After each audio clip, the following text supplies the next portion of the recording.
Hello. Prince residency senior secondary school की online क्लासों में आप सभी का स्वागत है। मैं आर के शर्मा, राजनीति विज्ञान का अध्यापक, कक्षा 11वीं कला वर्ग। आज तारीख 6/11/2020। देखिए, राजनीति विज्ञान में अपन चल रहे थे। मुक्त बाजार बेनाम राज्य का हस्तक्षेप के बारे में बातें कर रहे थे। मुक्त बाजार के समर्थकों का मानना है कि जहाँ तक संभव हो सके व्यक्तियों को संपत्ति अर्जित करने के लिए मूल्य, मजदूरी और मुनाफे के मामले में दूसरों के साथ अनुबंध और समझौते में शामिल होने के लिए स्वतंत्र रहना चाहिए। अगर आपको जो पैसे कमाने हैं तो दूसरों के साथ अपने को स्वतंत्र रहना चाहिए, शामिल होकर स्वतंत्र रूप से कार्य करना चाहिए। उन्हें लाभ की देखिए, न्यायपूर्ण समाज जिसमें परस्पर सम्मान की बढ़ती हुई भावना और अपमान की घटती हुई भावना मिलकर के एक करुणामय समाज की निर्माण करते हैं तो उसे न्याय कहते हैं। तो अधिक इसके बाद जो इसमें बताया गया है कि अधिकतम मात्रा हासिल करने के लिए दूसरों के साथ जो है प्रतिद्वंद्विता की छूट होनी चाहिए। ये मुक्त बाजार का सरल चित्र में बताया गया है कि कोई भी अगर कोई कार्य कर रहा है तो उसको मुक्त स्वतंत्र छोड़ देना चाहिए। अधिकतम मात्रा हासिल करने के लिए दूसरों की प्रतिद्वंद्विता की छूट होनी चाहिए। ये मुक्त बाजार का सरल चित्रण माना जाता है, इसे मुक्त बाजार कहते हैं। छूट होनी चाहिए, ये मुक्त बाजार का जो है सरल चित्रण माना जाता है। मुक्त बाजार के समर्थक मानते हैं कि अगर बाजारों को राज्य के हस्तक्षेप से मुक्त कर दिया जाए तो बाजारी कारोबारी का योग कुल मिलकर समाज में लाभ और कर्तव्य को न्यायपूर्ण वितरण सुनिश्चित कर देगा।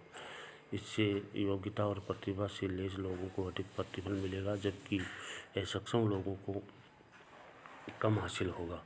उसकी मान्यता है कि बाजार वितरण का भी जो भी परिणाम है वो न्याय संकट होना चाहिए। तो मुक्त बाजार का मतलब कोई भी बाजार में जो है लेकिन वो स्वतंत्र रूप से मुक्त बाजार में रहकर भी कार्य कर सके। हालांकि मुक्त बाजार के सभी समर्थक आज पूर्णतः प्रतिबंधित बाजार का समर्थन नहीं करेंगे। कई लोग अब कुछ प्रतिबंध स्वीकार करने को तैयार होंगे। मसलन सभी लोगों के लिए न्यूनतम बुनियादी जीवन मानक सुनिश्चित करने हेतु राज्य हस्तक्षेप करे ताकि वह समान शर्तों पर प्रतिस्पर्धा करने में समर्थ हो सके। लेकिन ये तर्क कर सकते हैं कि यहाँ की स्वास्थ्य सेवाएं, शिक्षा और ऐसे अन्य सेवाओं के विकास के लिए बाजार की अनुमति लेना ही लोगों के लिए इस बुनियादी सेवाओं की आपूर्ति का सबसे बड़ा कारगर तरीका हो सकता है। दूसरे शब्दों में ऐसी सेवाएं मुहैया करवाने के लिए निजी एजेंसियों को प्रोत्साहित किया जाना चाहिए, जबकि राज्य की नीतियों और सेवाओं को खरीदने के लिए लोगों को सशक्त बनाने की कोशिश राज्य के लिए जरूरी हो सकता है कि वह उन वर्गों और रोगियों के लिए विशेष सहायता प्रदान करें जो प्रतिस्पर्धा नहीं कर सकते। लेकिन इसके आगे राज्य की भूमिका नियम कानून का ढांचा बरकरार रखने तक ही सीमित रहनी चाहिए, जिससे व्यक्तियों के बीच में जबरदस्ती और अन्य बाधाओं से मुक्त प्रतिस्पर्धा सुनिश्चित हो सके। उनका मानना है कि मुक्त बाजार उचित और न्यायपूर्ण समाज का आधार होता है। कहा जाता है कि बाजार किसी व्यक्ति की जाति और धर्म की परवाह नहीं करता है। वह यह नहीं देखता है कि मर्द या औरत है, वह इस सबसे निरपेक्ष रहता है। उसका सरोकार आपकी प्रतिभा और कौशल से माना जाता है। अगर आपके पास योग्यता है तो बाकी सब बातें बेनामी है। इसलिए बाजार वितरण के पक्ष में एक तर्क दिया जाता है कि हमें ज़्यादा विकल्प प्रदान करता है। इससे शक नहीं है कि बाजार प्रणाली उपयोगिता के तौर पर हमें ज़्यादा विकल्प देती है।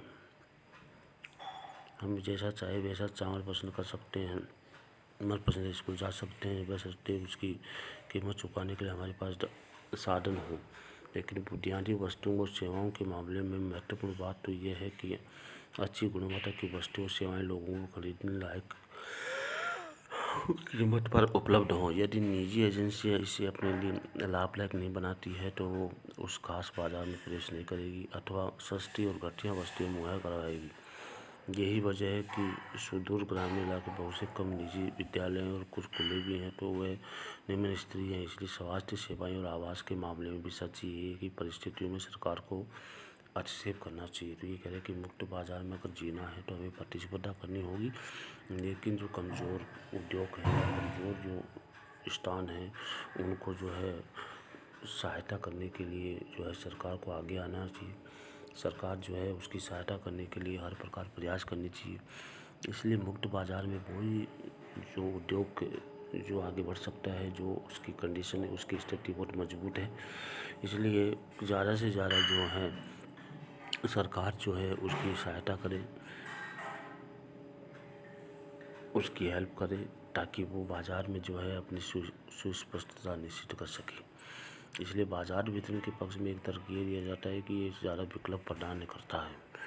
इसमें शक नहीं है कि ज़्यादा विकल्प प्रदान करते कि बाज़ार उपभोक्ता के तौर पर हमें ज़्यादा विकल्प देता है, कि जो मुक्त बाज़ार जो होता है वो उपभोक्ता को ज़्यादा से ज़्यादा जो है स्वतंत्र रखता है कि कोई भी विकल्प चुन सकता है।